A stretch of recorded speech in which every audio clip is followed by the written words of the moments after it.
Hello और नमस्कार मित्रों, मेरा नाम है सोनू सिंह और इंग्लिश लर्निंग वीडियो के इस सीरीज़ में एक बार फिर से आपका बहुत बहुत स्वागत है।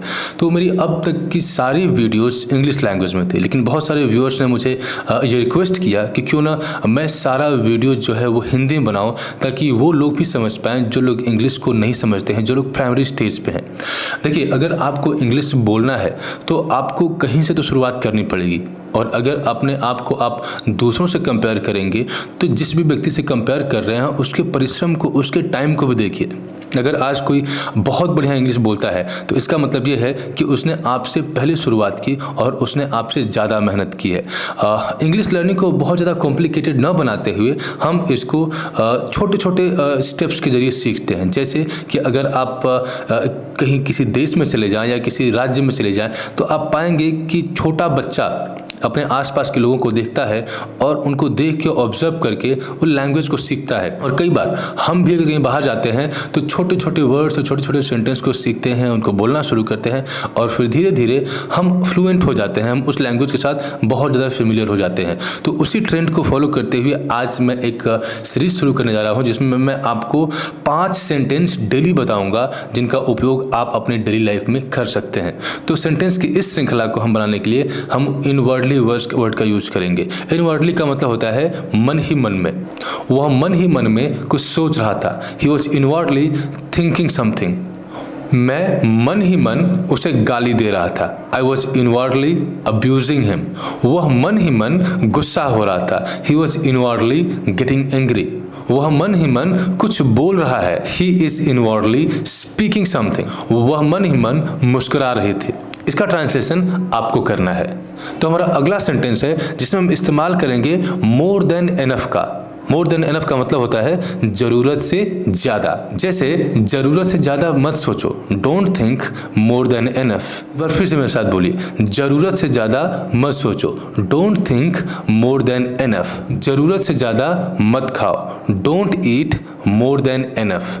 मैं उसे ज़रूरत से ज़्यादा प्यार करता हूँ। I love her more than enough.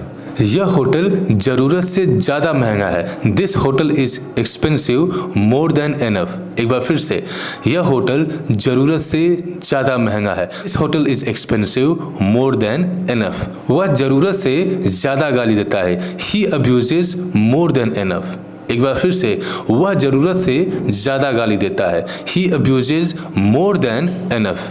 अब एक सेंटेंस आपके लिए, वह ज़रूरत से ज़्यादा बोल रहा है। इसका ट्रांसलेशन आप करेंगे। नेक्स्ट सेंटेंस है, यह मुश्किल लगता है। It sounds hard. एक बार फिर से, यह मुश्किल लगता है। It sounds hard. यह आसान लगता है। It sounds easy. यह अच्छा लगता है। It sounds good. यह अजीब लगता है। It sounds strange. यह डरावना लगता है। It sounds scary. आइए हम आगे कुछ और सेंटेंस देखते हैं। अभी मुझे बस सोना है। Right now I just want to sleep. अभी मुझे बस पढ़ना है। Right now I just want to study. अभी मुझे बस खेलना है। Right now I just want to play. अभी मुझे बस आराम करना है। Right now I just want to take rest. अभी मुझे बस तुमसे बात करनी है। Right now I just want to talk. Next sentence है आपके लिए, अभी मुझे बस खाना है। नेक्स्ट सेंटेंस है, तुम्हें क्या, मैं खाऊं या ना खाऊं। What to you whether I eat or not. एक बार फिर से, what to eat whether I eat or not. मुझे क्या, उसे बोलने दो। What to me, let him speak. मुझे क्या, वह कहीं भी जाए। What to me, wherever he goes. तुमसे क्या, मैं किसी से बात करूं। What to you, whoever I talk to. मुझे क्या, तुम्हें जो करना है करो। What to me, do whatever you want to do. Next sentence है, मेहनत करने की आदत डाल लो। Get into the habit of working hard. एक बार फिर से, मेहनत करने की आदत डाल लो। Get into the habit of working hard. पैसे बचाने की आदत डाल लो।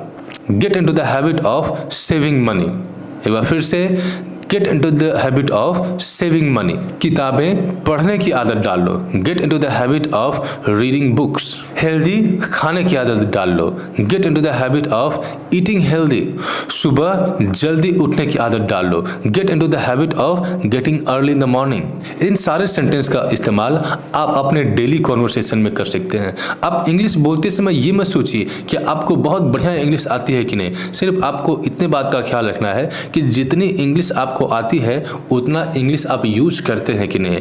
कई बार ऐसा होता है कि हम ट्रांसलेशन सीखते हैं, रूल्स पढ़ते हैं, बहुत सारे वर्ड्स को प्रिपेयर करते हैं और उसके बाद सोचते हैं कि शायद हम थोड़े और बेहतर हो जाएंगे, थोड़ा हमारा कॉन्फिडेंस और बेहतर हो जाएगा, तब हम इंग्लिश बोलना स्टार्ट करेंगे। लेकिन अगर किसी भी लर्नर को आप देखेंगे, चाहे वो छोटा बच्चा हो, चाहे बड़ा हो, चाहे कोई इन्वायरमेंट के चलते सीख रहा हो, हमको जितना भी वर्ड और जितना भी सेंटेंस आता है उस थोड़े से इंग्लिश को ही, उस थोड़े से सेंटेंस को ही हम डेली प्रैक्टिस में, डेली कॉन्वर्सेशन में इस्तेमाल करना शुरू करते हैं और इस तरह से आप पाएंगे कि आपकी लैंग्वेज कॉम्पिटेंसी दिन पे दिन बेहतर होती चली जा रही है। तो इस तरह से हम छोटा छोटा स्टेप लेते हुए अपने इंग्लिश जर्नी को शुरू करेंगे। आई होप कि जो भी सेंटेंस मैं यहाँ पे आप लोगों के साथ शेयर कर रहा हूँ आप इसको अपनी डेली प्रैक्टिस में जरूर इस्तेमाल करेंगे। अगर आपको ये वीडियो पसंद आया तो हिट द सब्सक्राइब बटन और वीडियो को अपने दोस्तों के साथ साझा करना ना भूलें। मेरे साथ इस वीडियो में बने रहने के लिए बहुत बहुत धन्यवाद। मिलते हैं आपसे अगले वीडियो में।